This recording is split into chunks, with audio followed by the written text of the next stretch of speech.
오늘부터 마태복음 말씀을 함께 볼 텐데요. 마태복음 1장 1절에서 6절까지에 있는 말씀 제가 봉독해 올립니다. 아브라함과 다윗의 자손 예수 그리스도의 세계라.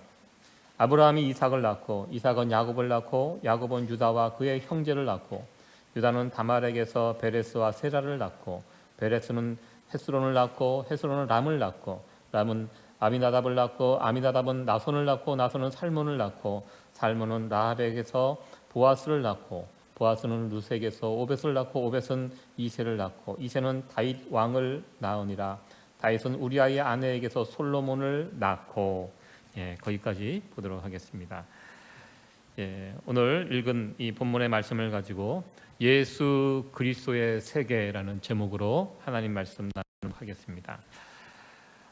우리의 신앙, 아마 여러분들도 지금 신앙생활, 저도 마찬가지지만 우리가 다 주일날 교회 와서 예배도 드리고 하나님을 섬기고 뭉뚱거려서 이걸 신앙생활이라고 우리가 부를 수 있습니다. 신앙생활의 목표, 우리가 왜 신앙생활을 하는가?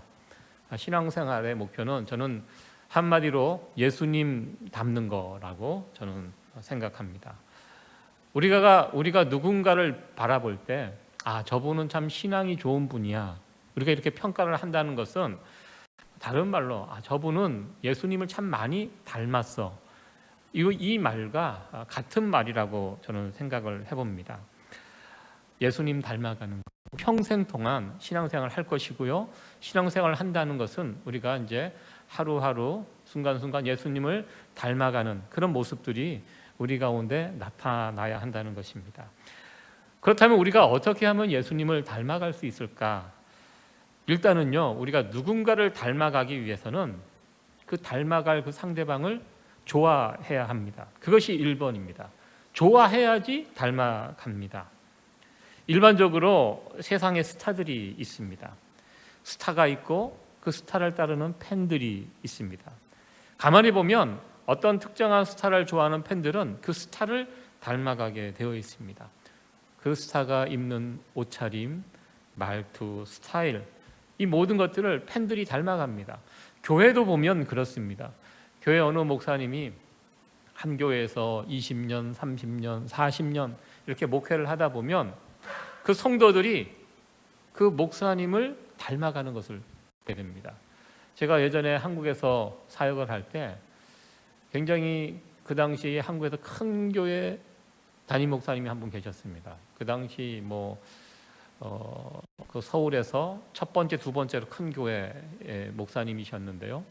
그 목사님이 세미나를 한다 그래갖고 그때 전도사 시절에 그 교회를 방문한 적이 있습니다.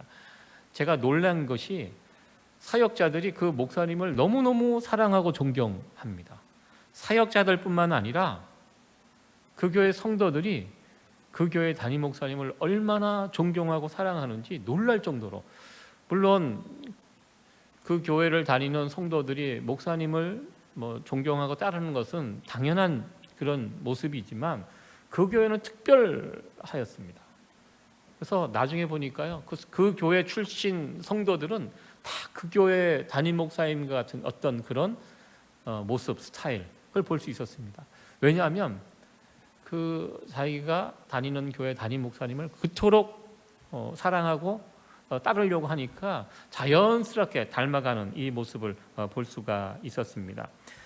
우리가 예수님을 닮아가는 방식도 이와 저는 비슷하다고 저는 생각합니다.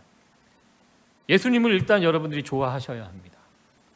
내가 예수님 별로 좋아하지 않는데 예수님을 닮아간다? 이거는 말이 되지 않는 것이라고 할 수 있습니다.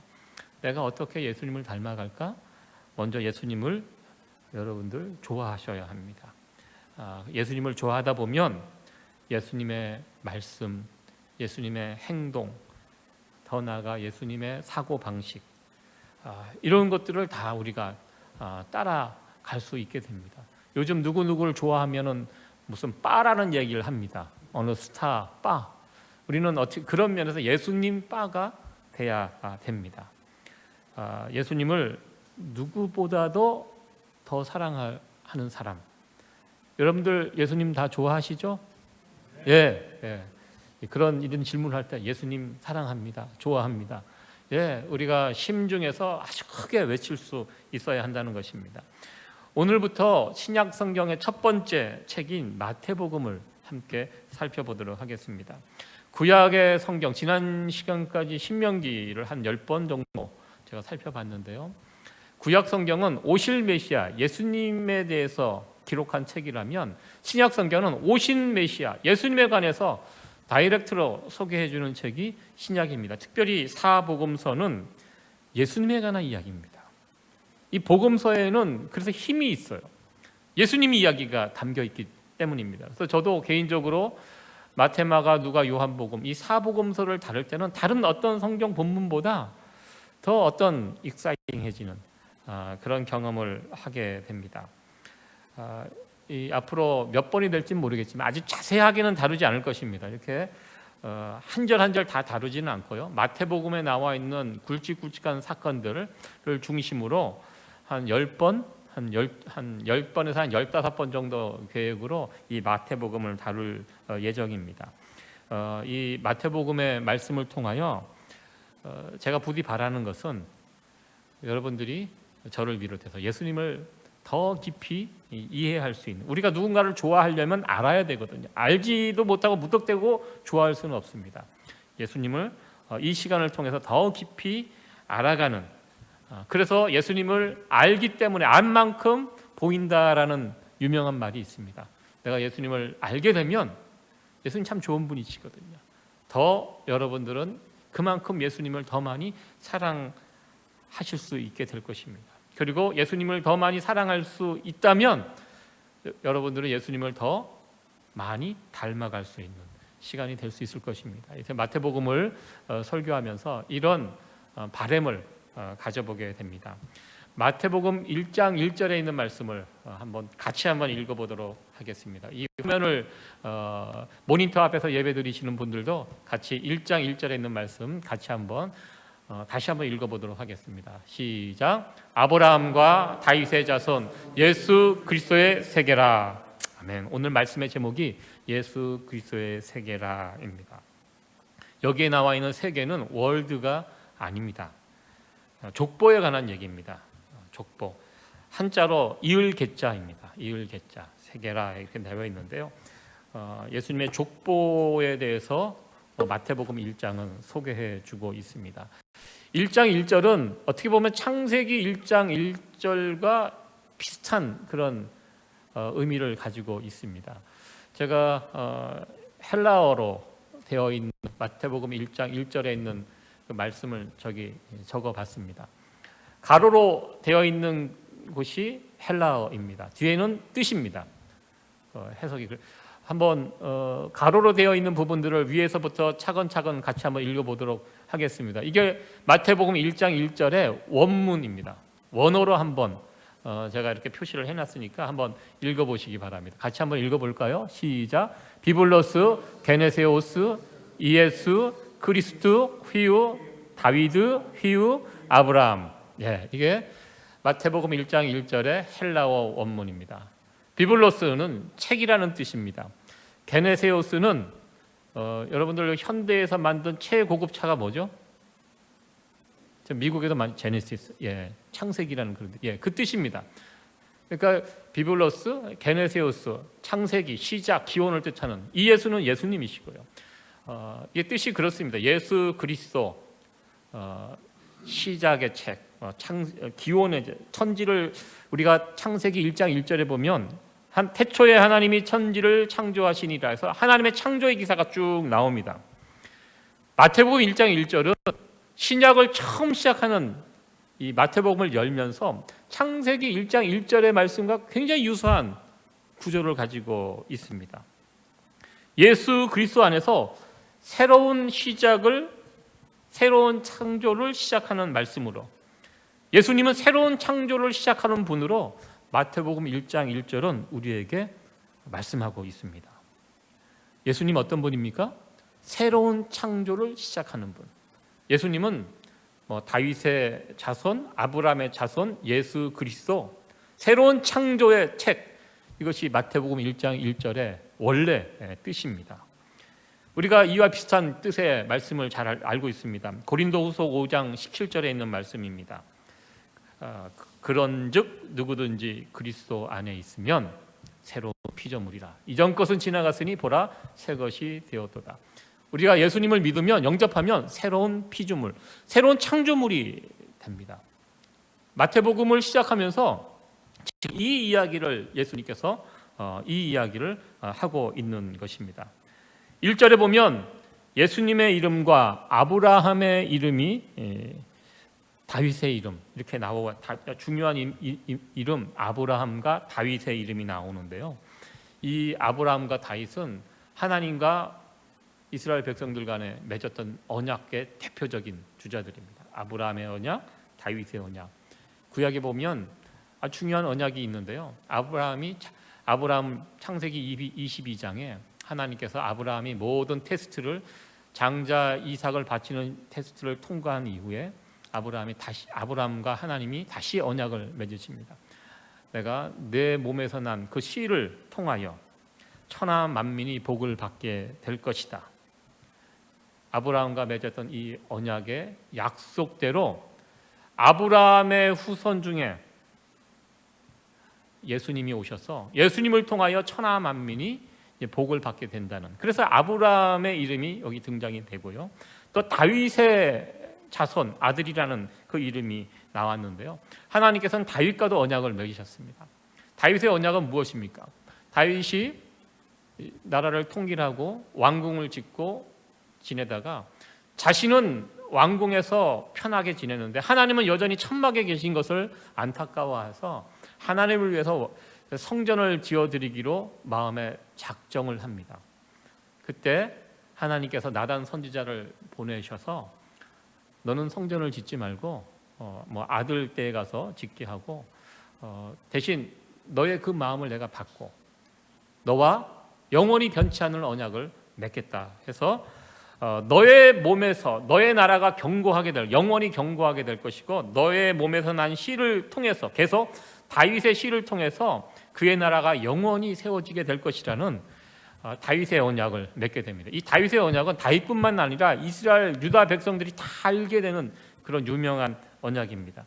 만약에 메시아가 온다면 다윗을 통해서 온다는 이 언약입니다. 그래서 예수님의 말씀을 시작할 때 아브라함의 이름과 다윗의 이름을 같이, 무슨 뜻입니까?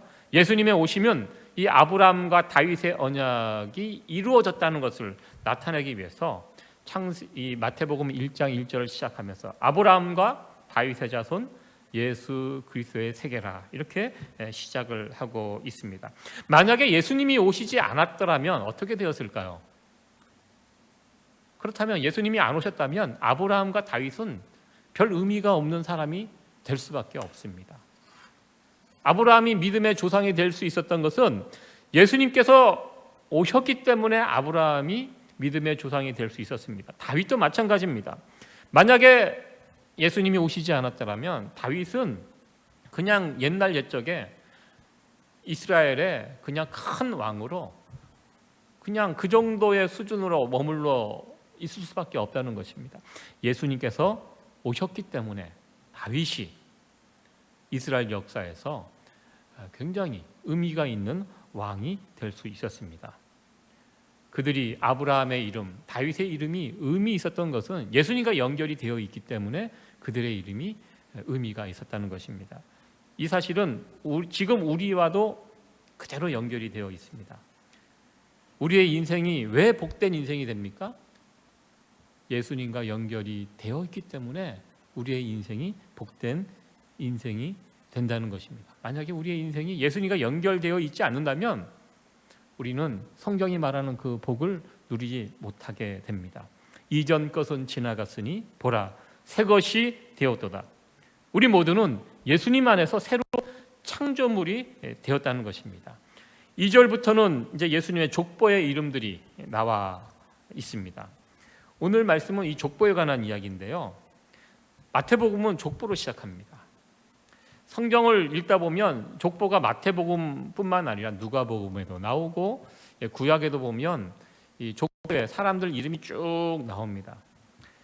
여러분들은 어떠하십니까? 성경에 나오는 족보의 이야기를 읽을 때 어느 정도 흥미있게 그 부분을 읽으십니까? 어느 분이 그런 이야기를 하시더라고요. 마음 딱 먹고 성경을 읽으려고, 구약 성경은 너무 두껍고 신약 성경부터 읽어야지. 그리고 이제 마태복음을 딱 펼쳤는데 1장부터 이 족보 이야기가 나오니까 바로 그냥 재미없고 지루해지고 이렇다, 이런 이야기를 하시는 것을 들은 적이 있습니다. 여기에 나오는 이름들 사실 구약에 나왔던 사람들의 이름입니다. 구약의 스토리를 모르면 이 신약 마태복음부터 읽게 되면 굉장히 생소한 이름들입니다. 그냥 누가 누구를 낳고 그냥 앞뒤 상황을 모르면 그냥 사람 이름이 그냥 반복되는, 그냥 굉장히 지루한 그런 이름의 나열로 그치게 됩니다. 올해 저희 집 둘째가 이제 졸업을 했는데요. 이 미국 졸업식의 특징이 있습니다. 한국 졸업식은 그렇게 하지 않았던 것 같아요. 제가 미국 와서 졸업식에 참여를 해서 뭐 아들 졸업식, 또 주변에 있는 성도님들 자녀들 졸업식에 참석을 해보면 어떻게 보면 제일 지루한 시간이 무엇이냐면 졸업할 때 학생들의 이름을 다 호명을 해요. 500명, 600명이 돼도 다 이름을 불러주더라고요. 이름을 부르면 나와서 1대1로 졸업장을 받아가고. 여러분들 그 시간이 굉장히 흥미로운 시간입니까? 어떻습니까? 참여할 때 괴로운 시간이죠. 제가 우리 큰아이 졸업할 때 그때 고등학생이 600명이 앉아 있더라고요. 의자에 앉아 있는데 놀랬습니다. 처음에 참석하고 설마 저 이름을 다 부르지 않겠지. 처음에 그런 마음으로 앞에 의자가 있는데요. 저 앞에서부터 한 사람 한 사람 나와서 이게 졸업장을 받으러 나가더라고요. 전체 몇 명이 앉아 있는 게 보이잖아요. 햇볕은 내리쬐고 그 한 명 한 명 이름 부를 때마다 굉장히 그냥 곤욕스러웠던, 대신 그냥 지나가다가 제 아들 이름 부를 때만 신경 바짝 써서 사진을 뭐 찍고 뭐 했던 그런 경험이 있습니다. 나와 연결된 사람이 불러지면 참 이것이 좀 흥미로워지는데 잘 모르는 그런 사람들, 모르는 이름들을 듣는 것은 쉽지 않았습니다. 그러나 올해는 이 코로나 바이러스 때문에 이 졸업식을 이렇게 모여서 못하고 집에서 온라인으로 했는데요. 올해도 졸업식을 할 때 보니까 온라인 졸업식이 그렇더라고요. 교장 선생님이 나와서 졸업하는 학생들의 이름을 부릅니다. 뭐 지루해도 뭐 상관없습니다. 집에서 소파에 앉아갖고 보면 되니까요. 그리고 딴짓 해도 되니까요. 그런데 이게 이름을 부를 때 어떻게 하냐면 그 학생이 자기 사진을 한두 장 이렇게 내고 인사말을 거기다가 이렇게 쓰게끔, 그러니까 이름을 부르면 그 학생의 사진이 이렇게 자기가 좋아하는 사진이 하나 딱 나오고 뭐 인사말이 나오고, 그러면서 제가 이렇게 보면서 짧은 시간이지만 그 이름 안에 담겨 있는 어떤 스토리, 그 4년 동안 참 수고했다. 이름을 부르지만 그 이름 안에 참 많은 것이 담겨 있구나. 제가 화면을 보면서 그런 경험을 했습니다. 그러면서 저희 아이의 이름을 이렇게 부를 때 정말 감사했습니다. 저희가 고등학교 이제 1학년을 메릴랜드에서 마치고 이렇게 중간에 이렇게 바꿔왔거든요. 그래서 좀 고등학교 졸업할 때 고등학교 다니는 것이 쉽지 않겠다. 많은 분들이 주변에서 걱정했어요. 중간에 고등학교 친구들 다 순간에 친구들도 다 바뀌고 낯선 곳에 이렇게 옮겨오는 것이 쉽지 않을 것이다라고 이렇게 이야기를 했는데요.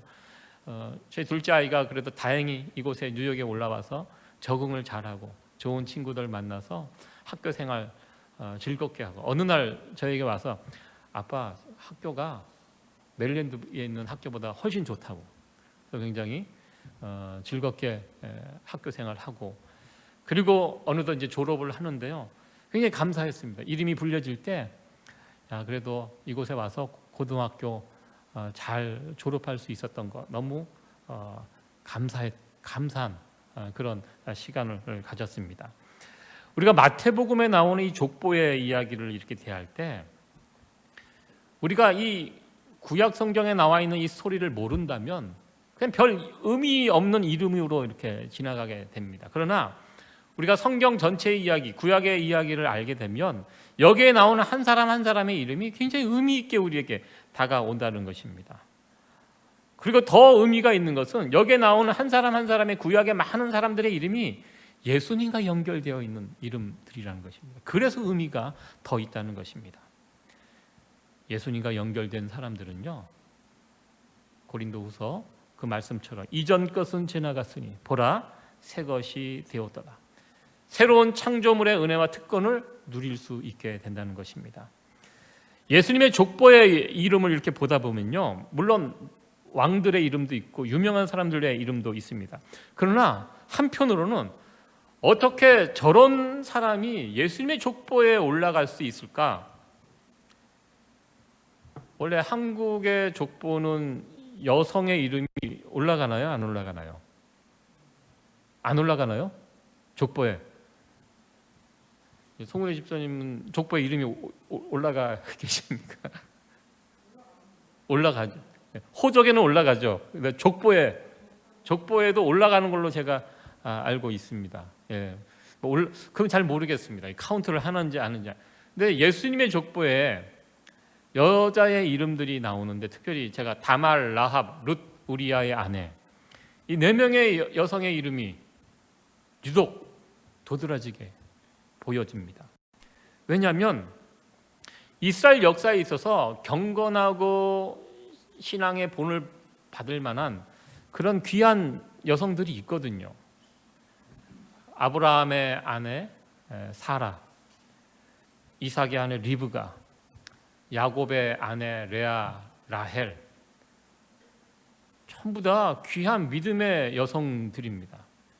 영적 어머니와 같은 자들이 있습니다. 그런데요, 그런 이름들이 없고요, 대신 다말, 라합, 룻, 우리아의 아내 이와 같은 이름들이 예수님의 영광의 족보에 이름이 올라가 있다는 것입니다. 여러분들, 다말, 유다의 며느리 다말, 그 사건을 창세기를 통해서 아마 아실 것입니다. 굉장히 지저분한 이야기입니다. 이 안티 크리스찬들, 요즘 인터넷에서 기독교를 공격하는 사람들이 많이 있죠. 대표적으로 이 다말 사건을 끄집어내서 창세기, 어떻게 며느리가 시아버지를 꼬드겨 갖고 어떻게 이런 일들이 있는, 이런 일들이 성경에 기록이 버젓이 기록이 되어 있고 말이 안 되는 이런 종교를 너희들이 지금 믿고 있다. 이 기독교를 공격할 때 아주 좋은 먹잇감이에요. 사실 이런 스토리는 가끔 숨기고 싶어요. 초신자들에게는 설명하기가 어려운 그런 이야기입니다. 라합은 또 누굽니까? 여리고 성에 살았던 기생 라합입니다. 신분이 기생입니다. 룻, 이방 여인입니다. 이스라엘 백성들은요, 이방 사람들 사람으로 취급하지 않습니다. 이방 여인 룻, 그리고 우리아의 아내는 밧세바입니다. 밧세바가 누구죠? 다윗 불륜녀입니다. 쉽게 말해, 오늘날로 말하면 불륜 관계에서 아이를 낳고, 그래서 여기에는요 우리아의 아내라고 설명이 되어 있습니다. 밧세바, 나중엔 다윗의 아내가 되었는데요, 영원토록 여기 책에는 우리아의 아내, 다윗의 부하 장군이었지 않습니까? 우리아. 밧세바가 나중에 다윗에게 시집을 왔지만 여전히 밧세바는 우리아의 아내로 이 족보에 그렇게 소개가 되어 있습니다. 저 같으면 우리아 아내라는 이 표현을 지우고 그냥 밧세바라고 이름을 지을 것 같아요. 그러나 예수님의 족보에는 이 부끄러운 이름 아닙니까? 우리아의 아내라고, 밧세바라고 하지도 않고 그렇게 소개가 되어 있습니다. 성경은 왜 이런 부끄러운 이름들을 버젓이 예수님 족보에 올렸을까? 이게 세상 족보와 다르다는 것입니다. 우리가 일반적으로 알고 있는 세상의 족보는 어떻습니까? 사람들이 족보를 가지고 있다. 우리 한국 분들은 족보가 있냐 없냐에 따라서 또 그 가문의 그 수준을 판단을 합니다. 그래서 돈 주고 족보도 사고, 돈 주고 족보를 왜 삽니까? 사람들에게 자랑하고 싶어서. 우리 가문이 평범한 가문이 아니다. 우리 가문을 찾아보면 몇 대 어떤 큰 벼슬을 하고 자랑거리로 누군가에게 드러내고 싶어서 세상의 족보들은 만들어집니다. 그러나 성경의 족보는 그렇지 않다는 것입니다. 성경의 족보는요, 있는 그대로 우리가 얼마나 연약하고 부족한 자들인지 그대로 다 드러냅니다. 어떻게 저런 사람이 예수님의 족보에 들어갈 수 있었을까? 그러니까 예수님 이 마태복음에 나오는 족보의 이야기를 읽다 보면요, 이 족보의 주제는 하나님의 은혜입니다. 이 모든 것이 하나님의 은혜라는 것입니다. 예수님의 족보에 이름이 다 이러이러한 사람들이 있지만 이 사람들이 복된 이유가 딱 한 가지입니다. 이들이 다 예수님과 연결되어 있기 때문입니다. 예수님과 연결되면 이전 것은 지나갔으니 보라 새로운 창조 새 것이 되었도다. 바로 이렇게 바뀌게 된다는 것입니다. 다말도 라합도 룻도 밧세바도 모두 세상적인 눈으로 봤을 때는 형편없는 지위와 가치 없는 이방 여인들이었습니다. 그러나 그들이 예수님과 연결이 되어 있었기 때문에 이전의 과거는 다 사라지고 새로운 창조물들이 될 수 있었습니다. 지금도 드라마 같은 데 보면 자주 등장하는 내용이 이 출생의 비밀에 관한 그런 스토리입니다. 어느 청년이 고생하다가 나중에 출생의 비밀이 밝혀져서 할아버지가 큰 대기업의 회장님이에요. 순식간에 신분이 상승하고 인생이 바뀌는 그런 스토리가 요즘 즐겨보는 세상 사람들이 보는 드라마의 어떤 내용들입니다. 저도 어렸을 때 그런 드라마를 보면서 그런 상상을 하곤 했습니다. 가난하게 살고 힘들게 살 때마다 제가 정씨잖아요. 그때 당시 한참 현대 정주영 회장 같은 정씨이기 때문에 가끔 친척인데 물어봤어요.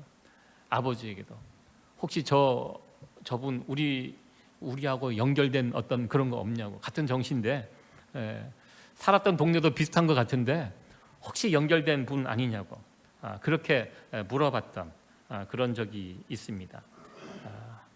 만약에 제가 그런 꿈을 꿔봤어요. 저분과 내가 어떤 이렇게 연결이 돼 있다면 얼마나 좋을까. 내 삶이 완전히 달라질 텐데 이런 상상을 했던 적이 있습니다. 우리가 한 가지 기억할 것은요, 여러분들 지금 저를 비롯해 우리 모두는 누구와 지금 연결이 되어 있습니까? 예수님과 연결이 되어 있다는 것입니다. 예수님과 연결된 인생, 이전 것은 지나갔으니 보라 새 것이 되었도다. 우리 모두가 예수님의 이 영광의 족보에 우리의 이름이 올라가 있다는 이 사실, 여러분들 믿으십니까? 네, 아멘. 이 족보에 우리같이 부족한 사람들이 낄 수 있었던 이유, 그건 예수님 때문입니다. 예수님과 우리가 연결이 되어 있기 때문에 여전히 부족하고 연약하지만 당당하게 예수님의 족보에 우리의 이름이 올려져 있음을 믿습니다. 지금 내가 예수님과 연결이 되어 있는가? 우리의 인생을 평가할 때, 누군가를 평가할 때 제일 중요한 첫 번째가 그거예요. 저 인생이 예수님과 연결이 된 인생인가, 떨어진 인생인가? 예수님을 통하여 새로운 피조물, 새로운 창조물로 하늘나라 생명책에 그 족보에 우리 모두의 이름이 기록되어지기를 간절히 축원합니다. 마지막으로 예수님의 족보의 이야기를 살펴보면서 이 숫자 14에 대한 이야기를 마지막으로 살펴보도록 하겠습니다. 17절에 보면 이 아브라함부터 다윗까지 14대, 다윗부터 바벨론으로 옮길 때까지 14대, 모두 14대씩 이렇게 3번 나누었습니다. 14. 이 14는 다윗의 숫자입니다. 오늘날 우리가 숫자는 아라비아 숫자로 이렇게 1, 2, 3, 4, 5, 6 아라비아 숫자지만 예수님 당시에는 이 아라비아 숫자가 없습니다. 그래서 오늘날로 말하면 알파벳으로 아라비아 숫자를 대신했습니다. 그러니까 다윗의 숫자가 14라는 것이 다비드 4, 6, 4 합쳐서 14입니다. 그래서 이 14로 예수님의 족보를 나눌 때 14를 14명씩 묶어서 3번 이렇게 나누었습니다. 이 족보를 기록하면서 중요한 인물이 다윗이라는 것입니다. 다윗, 특별히 다윗을 다른 사람들은 그냥 이름만 나왔는데요, 다른 왕들도 왕의 이름만 나왔습니다. 그러나 6절에 보면 이새는 다윗을 낳았고 이렇게 표시하지 않고 다윗 왕을 낳았다고 성경은 특히 유독 다윗을 강조하고 있습니다. 그래서 우리는 마태복음 예수님을 누굽니까? 다윗 왕의 자손으로 그렇게 부르게 됩니다. 다윗의 자손은 예수님은 왕이라는 뜻입니다. 그래서 마태복음을 왕복음이라고 이렇게 이야기합니다. 특별히 마태복음은 예수님이 우리의 왕 되심이 강조되는 그런 성경이 마태복음입니다. 앞으로 마태복음을 함께 살펴보면서 다시 한번 강조하는 것은 우리가 정말 예수님을 나의 왕으로 대접하고 있는가, 이 부분을 계속 점검했으면 좋겠습니다. 예수님은 나의 왕이 되시고 우리 가정의 왕이 되시고 우리 교회의 왕이 되시고 이 땅 위의 왕이 되신, 이 땅 위의 왕이 되신다면 그러면 우리의 삶은 치유와 회복의 역사가 급속히 일어나게 될 것이라는 것입니다. 모든 문제들이 해결이 되고, 왜 우리가 살고 있는 이 세상이 이렇게 혼란스럽고 안타까운 일들이 계속 일어나는가? 예수님이 우리의 왕이 되지 않았기 때문이라는 것입니다. 이 세상에 잘못된 왕들이 얼마나 많이 있습니까? 완전치 않은 그런 리더들이 또 얼마나 많이 있습니까? 지난주에 한국에서 또 엄청난 뉴스를 접하게 되었습니다. 한국은 정말 다이나믹한 나라인 것 같아요. 매일매일 왜 이렇게 엄청난 뉴스들이 쏟아지는지, 사회 지도자가, 한 나라의 지도자가 그렇게 쉽게 목숨을 끊어버리고, 괜찮은 리더로 알려졌지만 그렇게 해서 그냥 스스로 목숨을 끊어버리면 그게 뭔가, 이게 도대체 뭔가, 그 사람을 따랐던 수많은 사람들이 이제 어떻게 됩니까? 전 그 모습을 보면서 이 땅에 세워진 왕들, 이 땅에 세워진 리더들이 정말 부질없구나, 부족하구나, 연약하구나, 참 완전한 리더가 이 세상에는 없구나. 우리가 살고 있는 이 미국도 이제 12월 달에 왕을 뽑는 투표를 하게 됩니다. 여러분들 기대감이 있으십니까? 기대하고 계십니까? 이 세상은 누가 왕이 돼도 완전한 왕이 나올 수가 없는 세상입니다. 우리의 진정한 왕, 예수님밖에 없다는 사실. 한국에서 벌어진 그 엄청난 일을 보면서 우리의 왕이 예수님밖에 없다는, 완전한 왕, 완벽한 왕, 진정한 왕은 예수님밖에 없다는 사실을 다시 한번 확인하게 됩니다. 이 마태복음을 함께 살펴보면서 우리의 왕 되시는 예수님, 그 진짜 왕 예수님의 진짜 모습을 말씀을 통해서 함께 살펴보면서 그 왕으로 인하여 기쁨을 누리고, 왕 되신 예수님을 통하여 위로받고 안심을 누리고 행복을 누릴 수 있는 저와 여러분들이 되어지기를 간절히 축원합니다. 네, 기도하시겠습니다.